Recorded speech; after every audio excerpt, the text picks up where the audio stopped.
Halo sahabat konservasi, kembali lagi dengan saya di observasi obrolan seputar konservasi. Dan saat ini kita sudah kedatangan tamu istimewa tentunya, yaitu jeng Yuni Khairunisa. Hai. Halo, silakan Kak, boleh disapa dulu teman-teman. Halo, perkenalkan aku Yuni Khairunisa atau biasa dipanggil dengan Kirun. Aku merupakan fasilitator untuk komunitas di Landscape Bukit Bulan, Kabupaten Selangor. Dan untuk melakukan pendampingan ini, alhamdulillah sudah dilakukan selama 3 tahun. Wow, 3 tahun itu berarti waktu yang cukup lama ya Kak. Berarti kita sudah bisa mengatakan bahwa Kak Kirun ini sudah berpengalaman ya di bidang fasilitasi. Amin. Ya. Nah, sekarang nih Kak, kita mau tanya-tanya dulu tentang, tadi Kakak udah bilang kalau Kakak adalah fasilitator di Bukit Bulan ya Kak? Iya. Nah, gimana sih Kak pertama kali ketika Kakak masuk ke sana itu keadaan di Bukit Bulan itu gimana sih Kak? Iya. Kalau berbicara terkait Bukit Bulan, bagiku Bukit Bulan itu merupakan salah satu mahakarya yang Tuhan turunkan di hulunya Selangor. Kenapa? Melihat wilayah bentang alam Kars Bukit Bulan, dan Bukit Bulan merupakan wilayah penyangga dari Taman Nasional Kerinci Seblat bagian Sumatera Selatan, dan Bukit Bulan memiliki potensi sumber daya alam yang sangat melimpah, mulai dari potensi pertanian, kehutanan, kemudian dari segi pariwisata dan dari pertambangan juga. Oke. Nah, itu kan tadi kondisi awal Bukit Bulan pas Kakak pertama masuk ya Kak. Boleh dong diceritain gimana sih pengalaman Kakak nih pas masuk ke sana itu, pas mau fasilitasi di sana pertama kali gimana tuh Kak? Iya. Sebenarnya kalau bilang terkait pengalaman ya takut serba salah nih mau jawab apa, karena pertama kali masuk Bukit Bulan tuh awal mulanya tuh tidak diperbolehkan malah pertama kali masuk. Tidak diperbolehkan? Ini maksudnya tidak diperbolehkan ini, ya lanjut cerita aja deh kakeknya, seru nih ceritanya.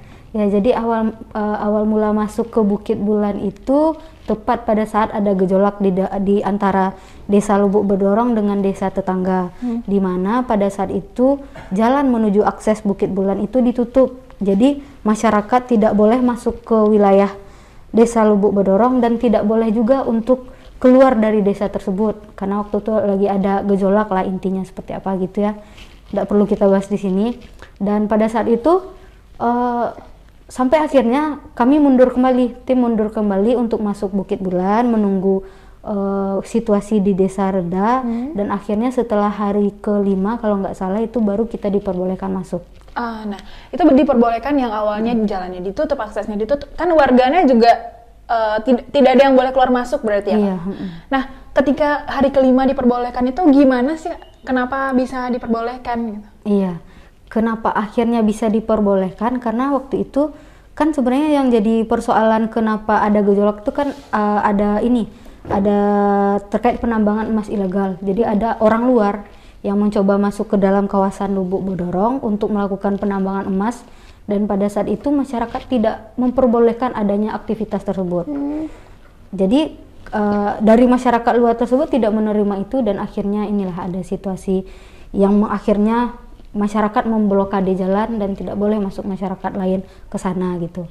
Dan sampai akhirnya bisa itu tuh kondisinya itu kita melakukan pendekatan ya, perkenalan, karena Warsi kan udah cukup lama nih di Bukit Bulan, sekitar udah 15 tahun. 15 tahun? Lebih kurang 15 tahun sejak tahun 2005. Pendekatan yang kita lakukan dengan kita mengikuti kegiatan-kegiatan sosial di masyarakat, seperti ibu-ibu melakukan yasinan, masak-masak gitu kan, dan kita juga melakukan pendekatan bersama anak-anak, bocah-bocah.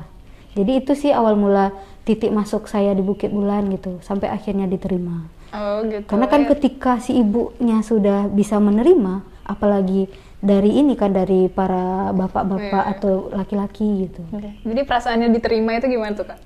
Perasaannya bersyukur banget sih gitu, karena di situasi itu saya mikir gitu, apakah berapa lama saya bisa berada di sini gitu, karena nggak nyangka udah 3 tahun aja sampai saat ini saya bertahan di sana. Oke.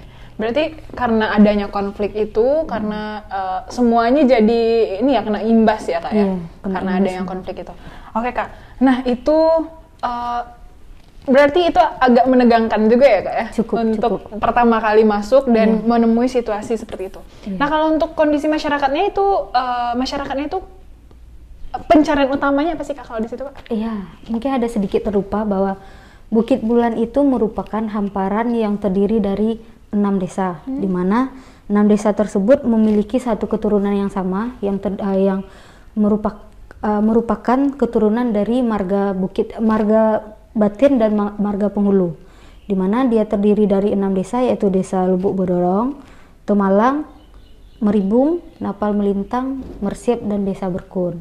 Jadi kalau untuk mata pencarian sendiri, masyarakat itu sudah bisa sebenarnya mengelola sumber daya alamnya secara mandiri dengan melakukan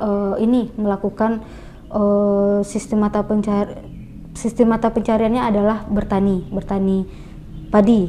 Itu bisa didapatkan dari sawah ataupun dari ladang. Kemudian selanjutnya masyarakat juga mengelola walet pada saat itu. Tapi karena walet habis, makanya masyarakat terfokus pada padi. Tetapi padi tidak mampu untuk memenuhi kebutuhan rumah tangga harian, sehingga diperkenalkanlah oleh pemerintah itu komoditi karet. Pada saat komoditi karet jaya-jayanya, karetlah menjadi sumber mata pencarian utama. Tetapi pada tahun 2012 itu karet anjlok. Jadi harus mikir otak lagi nih ya, apa pengganti dari karet ini gitu. Iya, masyarakat putar otak lagi, apa nih yang bisa menjadi sumber mata pencarian alternatif lainnya bagi masyarakat. Sehingga disitulah Warsi hadir kembali untuk mencoba berdiskusi dan bermusyawarah bersama masyarakat. Nah, jadi ini udah memikirkan kembali nih apa tindak lanjut yang harus dilakukan. Karet udah turun harganya, padi pun nggak bisa memenuhi kebutuhan utama. Jadi pilihannya apa lagi nih Kak? Kan Warsi hadir nih. Iya. Terus apa nih yang kita lakukan di sana? Terus apa yang dipilih menjadi mata pencarian lanjutannya gitu Kak? Iya, jadi pada saat itu kebetulan kan Warsi juga di Bukit Bulan selain melakukan pendampingan untuk komunitas, kita juga melakukan mini riset. Mini riset. Salah satunya kita mencoba meriset terkait tren mata pencarian yang ada di Bukit Bulan dengan potensi sumber daya alam yang dimiliki. Jadi pada saat kita musyawarah bersama masyarakat itu dilakukanlah identifikasi potensi sumber daya alam yang akan menjadi alternatif mata pencarian. Ada beberapa komoditi yang pada saat itu muncul di permukaan. Salah satunya adalah kakao. Jadi kakao itu emang sudah ada di Bukit Bulan, tapi masyarakat melihat dengan keberadaan kakao tersebut buahnya itu nggak besar gitu. Buahnya nggak besar, tapi dia bisa hidup. Ditengok dari segi harganya, harga cukup stabil hingga saat ini, dan yang dia cukup merupakan pertanian yang pemanfaatan pertanian secara agroforestry, bisa dipadukan dengan tanaman lainnya, sehingga kakaolah yang menjadi peluang untuk bisa dikembangkan di Bukit Bulan. Oke. Nah, jadi kakao itu sendiri mulanya itu tahun berapa Kak awalnya? Nah, iya. Mulanya itu tahun 2017 pada saat dilakukan diskusi bersama masyarakat itu di tahun 2017. Jadi pada saat di tahun 2017 itu ada 4 poin yang masyarakat inginkan dari potensi yang akan kita kembangkan ini. Apa aja itu Kak? Pertama, potensinya itu terkait sumber daya alam yang dekat dari rumah, dan yang kemudian sumber daya alam yang aman, tidak jauh dari konflik. Kemudian yang ketiga adalah memiliki harga yang stabil, dan yang keempat ramah lingkungan dan berkelanjutan.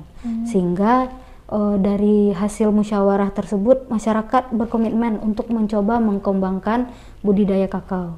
Tapi untuk budidaya masyarakat kurang nih terkait kapasitasnya, bagaimana sih cara budidaya itu, sehingga salah satu yang dilakukan adalah masyarakat sebanyak 7 orang patungan uang untuk mencoba kunjungan belajar ke Balubuh 50 kota Sumatera Barat. Berarti dari masyarakatnya sendiri nih, patungan mereka sendiri aduh, aku agak merinding, sorry. Iya. Jadi awalnya memang mulai dari masyarakat gitu ya Kak ya? Belum ada dana dari siapa-siapa gitu memang. Berarti dimulai dari riset, habis itu diskusi, sampai akhirnya melakukan pelatihan gitu ya. Dan setelah itu 7 orang ini melakukan pelatihannya di mana Kak? Ya, di Balubuh 50 kota Sumatera Barat. 50 kota, berarti ke provinsi lain juga nih latihannya. Dan setelah itu bagaimana Kak? Setelah pelatihan itu gimana nih? Iya, Jadi intinya pada saat kunjungan belajar sendiri, karena kebetulan Warsi juga sudah memiliki stakeholder mitra yaitu Pak Edi Safianto yang merupakan pemulia atau pencipta dari bibit BL50 ini, di mana BL50 artinya sini Balubuih 50 kota. Jadi BL50 ini bibit unggul dari unggulan Sumatera Barat yang sudah mendapatkan penghargaan sebagai 50 jenis kakao yang memiliki cita rasa terenak di dunia. Iya, di dunia. Pada saat itulah kita mencoba untuk memancing motivasi masyarakat yang pada saat itu ikut kunjungan belajar untuk ia sharing kepada anggota-anggota yang lain di dalam kelompok musyawarah tersebut. Sehingga setelah di kunjungan belajar dilakukan musyawarah kembali bersama masyarakat. Di sana dipaparkanlah dari anggota yang ikut kunjungan belajar, dipaparkan bahwa ada nih kakao ini bagus, unggul, buahnya besar, bijinya besar, harganya cukup stabil yaitu harga 25.000 ke atas gitu. Ini bagus untuk coba dikembangkan, apalagi potensi ini bukan potensi dari daerah luar yang belum ada di Bukit Bulan gitu. Ini adalah potensi yang memang sudah ada di Bukit Bulan gitu. Tinggal pengembangan dan pengelolaannya saja lagi yang perlu dipelajari dengan baik oleh kelompok. Sehingga ketika anggota musyawarah sepakat untuk mengembangkan itu, kita membutuhkan sebuah wadah untuk bisa mengorganisir kelompok, sehingga dibentuklah kelompok petani kakao Batin Batuah. Itulah mulainya dari kelompok petani kakao Batin Batuah. Kakao Batin Batuah. Ya. Nah, dalam proses itu kakak sudah mendampingi atau bagaimana, Kak? Iya, jadi kan pada saat pendampingan itu dilakukan oleh fasilitator sebelumnya, itu tuh sampai kelompok terbentuknya kelompok petani kakao dengan berjumlah anggota 18 orang diketuai oleh Bapak Nasrul. Selanjutnya kegiatan pertama yang dilakukan adalah pembibitan kakao, di mana kita membibitkan lebih kurang sekitar 15.000 bibit kakao di KPK Batin Batuah. Nah, selanjutnya datanglah saya melakukan pendampingan di Bukit Bulan. Jadi di sana itu saya melanjutkan kegiatan dari fasilitator sebelumnya terkait pengorganisiran kelompok. Pengorganisirannya apa aja? Saya melihat pada saat kelompok itu berjalan belum adanya data yang jelas terkait berapa banyak sih anggota yang menanam tanaman kakao, data terkait umur tanamannya berapa, dan sudah berapa orang yang melakukan pemanenan. Karena pada saat saya hadir di tahun 2020 itu umur kakao udah umur 3 tahun. 3 tahun itu harusnya sudah dipanen. Karena kebetulan kakao unggul BL50 ini komoditi yang cepat berbuah. Jadi umur 3 tahun sudah berbuah. Kebetulan saya datang ke Bukit Bulan melakukan penampingan pada saat kakao sudah mulai berbuah. Waktu itu kalau bisa kita bilang itu yang namanya jodoh ya, Kak? Iya. Pada saat udah mulai berbuah saya hadir di sana. Iya kan, berarti kan itu nanti kakak di situ membantu dalam pengorganisiran kelompok, mendata bagaimana apa-apa saja yang diperlukan begitu ya, Kak, dan mendampingi kelompok-kelompok itu. Iya. Kemudian selanjutnya ya satu lagi, selain kita melakukan pengorganisiran data, memetakan hamparan luas kakao yang ada di Bukit Bulan, itu kita juga mendaftarkan. Karena kita juga tidak bisa ya melakukan pendampingan itu secara sendiri, kita juga harus berkolaborasi dengan pemerintah desa dan pemerintah kabupaten. Pada saat itu kita juga mendapatkan mendapatkan bantuan dari desa terkait biaya untuk pembibitan, dan kita juga sudah mendaftarkan kelompok ini ke aplikasi SIM Luhtan dari Dinas Perkebunan Kabupaten Sarawangun. Jadi udah diakui juga lah bahwa keberadaan kelompok ini juga sudah diakui oleh Pemda. Dan berarti juga sudah mendapatkan dukungan juga dari pemerintah dan dari pihak lainnya gitu ya, Kak. Berarti itu untuk sampai sekarang itu berarti di tahun kakak di tahun 2019 ya, Kak? 2020. Nah, berarti sampai sekarang itu masih berlanjut ya, Kak? masih menjadi mata pencarian utama masyarakat di sana juga. Nah, jadi kalau bertanya terkait apa sih kegiatan yang dilakukan oleh kelompok ini, kegiatan kita dalam beberapa tahun ini adalah fokus pengembangan.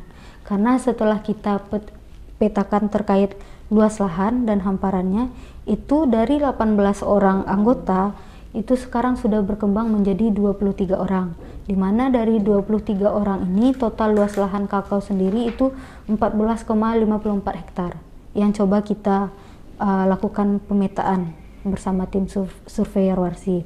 Dan dari 14,54 ini dari kelompok berpikir ini belum bisa nih untuk, kan cita-citanya sendiri sebenarnya, mimpi dari KPK ini sendiri menjadikan Desa Berkun sebagai sentral komoditi kakao.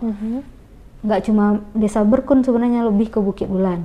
Dan itu harapan mimpi itu kita cobalah terapkan untuk rencana tindak lanjutnya, di mana fokusnya sekarang kan pengembangan komoditi kakao. Dari pengembangan ini dengan luas lahan 14,54 hektar ternyata belum mencukupi untuk kita memproduksi sendiri kakao ini menjadi sebuah produk yang bisa dicicipi.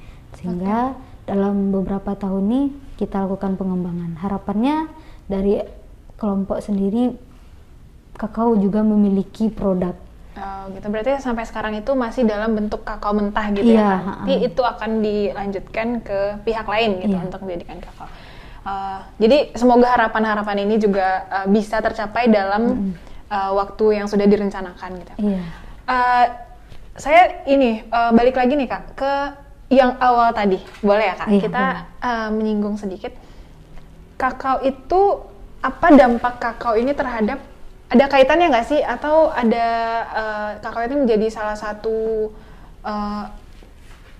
solusi atau bagaimana gitu? Ada kaitannya nggak sama peti yang di awal merupakan konflik tadi gitu Kak? Dibilang jawaban ya menurut saya cukup menjanjikan.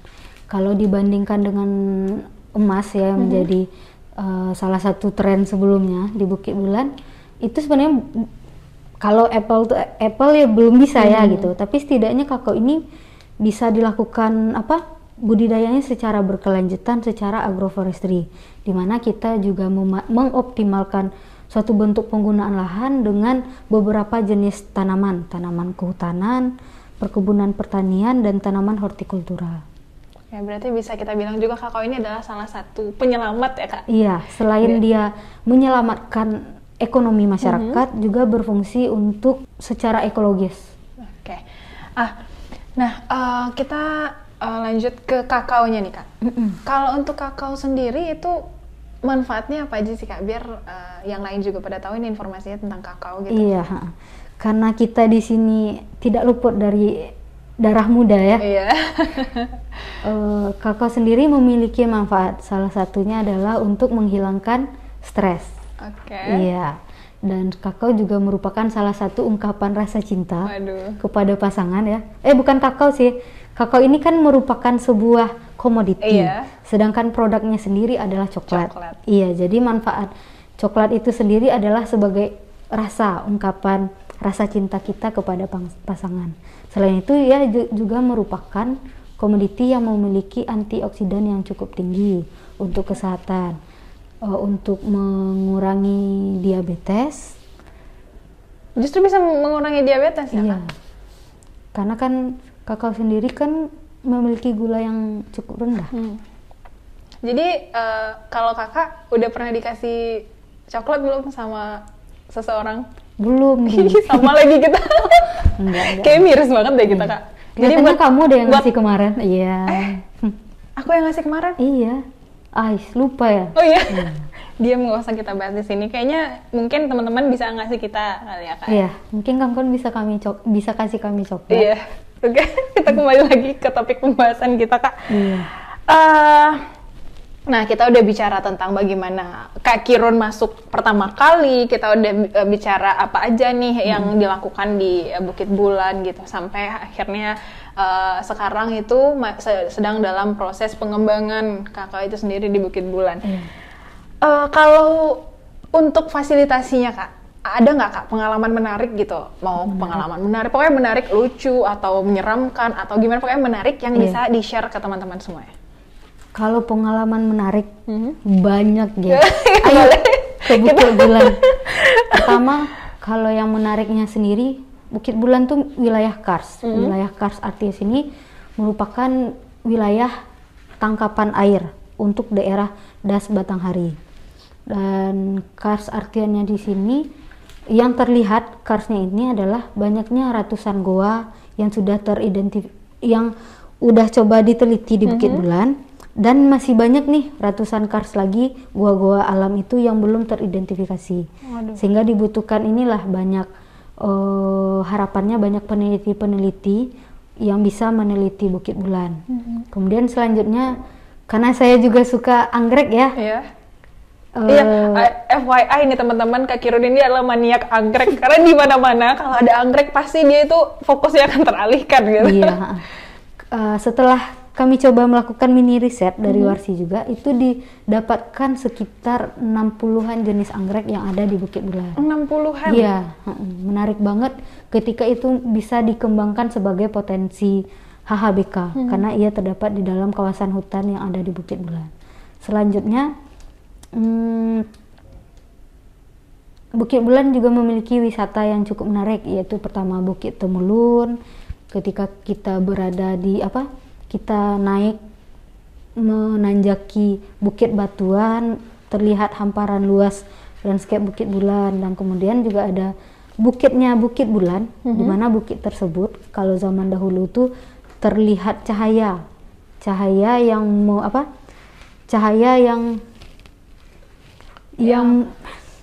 yang seperti saya melihat Kakak sekarang ini. Bukit yang memantulkan cahaya. Oh, cahayanya memantul. Iya. Ya pokoknya terlihat indah gitu ya, Kak. Itu oke. Nah, kalau untuk pengalaman yang peristiwa yang terjadi sama Kakak nih, apa nih yang menarik gitu? Menarik ya, tapi ini bukan untuk menjadi hal yang positif, tapi jadi pelajaran dalam pendewasaan. Oke. Apa tuh? Saya berpikir bahwa saya masih merupakan anak cengesan yang datang ke Bukit Bulan, berharap dapat teman-teman dan bermain gitu ya, untuk wilayah Bukit Bulan, eksplorasi. Iya, harapan yang dimiliki oleh kayaknya semua remaja ya, eksplorasi nih di wilayah yang sangat kaya akan wisatanya gitu. Tapi pada saat itu masyarakat melihat saya sebagai stakeholder. Dan salah satu ada sih dari masyarakat yang pada saat itu juga masyarakat yang juga melakukan kegiatan penambangan emas. Ia mencoba nih menawar saya, mengajak saya untuk ikut terlibat dalam kegiatan itu gitu. Jadi awalnya itu saya takut gitu, pada saat saya masuk Bukit Bulan itu saya akan dimusuhi. Itu sih awal mulanya. Saya takut saya dimusuhi. Ternyata masyarakat tidak melihat saya dalam sudut pandang yang sebagai musuh gitu. Malah mereka tuh udah kayak saudara, udah kayak keluarga, sehingga pada saat mereka membahas emas, walaupun kita tahu ya emas itu kan masih hal yang ilegal sebenarnya. Mereka terang-terangan mengajak saya gitu. Yun punya uang nggak gitu, yuk main emas yuk, ada uang, kalau ada 25 juta yuk kita main emas gitu kan. Saya kaget gitu kan, wah kok berani-beraninya sih bapak ini ngajakin saya gitu, berarti dia tidak melihat saya sebagai musuh gitu, malah sebagai kawan gitu. Dan disitulah saya menjadi pihak yang netral ya, sebagai masyarakat biasa, sebagai jembatan di dalam masyarakat, bertukar pikiran gitu, bahwa sedikit demi sedikit saya menyatakan bahwa emas ini merupakan mata pencaharian yang tidak berkelanjutan, tapi ya ketika itu dilakukan masyarakat, ya kita hanya bisa memberikan jawaban, ayo kita menanam kakao sebagai sumber mata pencaharian alternatif di Bukit Bulan. Berarti kakao ini juga salah satu penyelamat kakak sendiri ya? Iya, penyelamat. Dari ajakan untuk ikut melakukan peti gitu kan? Iya, ada alasan. Alasannya, ayo kita menanam kakao. Yang sampai sekarang itu terbukti berkelanjutan gitu. Jika ada emas kuning, maka kakao adalah emas hijau Bukit Bulan. Waduh, luar biasa. Iya. Nah, Kayaknya kita udah nyampe di penghujung juga nih Kak. Harapan Kakak untuk Bukit Bulan ini apa sih Kak ke depannya? Iya. Harapannya sendiri Bukit Bulan tetap lestari, tetap pengolahan sumber daya alamnya tetap terjaga, dan masyarakatnya tetap mampu untuk semangat dalam menyelamatkan wilayah Kars Bukit Bulan. Oke, semoga harapan-harapannya tercapai untuk Bukit Bulan ya Kak. Dan terakhir, kalau harapannya buat teman-teman konservasi nih Kak, kan kita sebagai teman-teman NGO juga, Kakak sebagai fasilitator, boleh di-share apa sih harapan Kakak kepada teman-teman di luar sana? Iya, kalau harapan aku sih kepada generasi muda, jangan malu untuk melakukan kegiatan pendampingan ini, bahwa kita generasi muda ini adalah generasi yang kedepannya akan menjadi ujung tombak negara ini gitu. Dan selanjutnya generasi muda jangan malu untuk melakukan pertanian, karena dari bertanilah kita mampu untuk mengolah sumber daya alam kita dengan baik. Itu sih. Luar biasa sekali. Aduh, jadi teman-teman lestari. Ingat ya teman-teman, pesan-pesan yang udah disampaikan oleh Kak Kirun ini. Dan semoga apa yang udah kita bahas ini juga menjadi informasi buat teman-teman semua, dan juga bisa diambil sisi positifnya dan menjadi manfaat tentunya. Amin. Dan teman-teman, sampai di akhir podcast kali ini, karena kita juga sudah selesai pembahasan tentang Bukit Bulan ini dan pembahasan tadi, mungkin kita harus berpisah nih ya teman-teman, walaupun berat sebenarnya, karena ngobrol sama Kak Kirun itu sangat menyenangkan, dan aslinya Kak Kirun itu orangnya kocak banget teman-teman. Ya ini karena di podcast aja nih agak sedikit formal ya. Iya, agak sedikit formal, padahal dari tadi sebelum kita mulai kita harus ketawa dulu sampai kayak setengah jam ada ya Kak ya? Ada. Oke, tapi nggak apa-apa, kita mencoba versi serius kita ya Kak? Nggak apa-apa, biar kita juga terlihat, weh ini orangnya kayaknya oke nih gitu. Iya. Oke, sekian dulu teman-teman konservasi.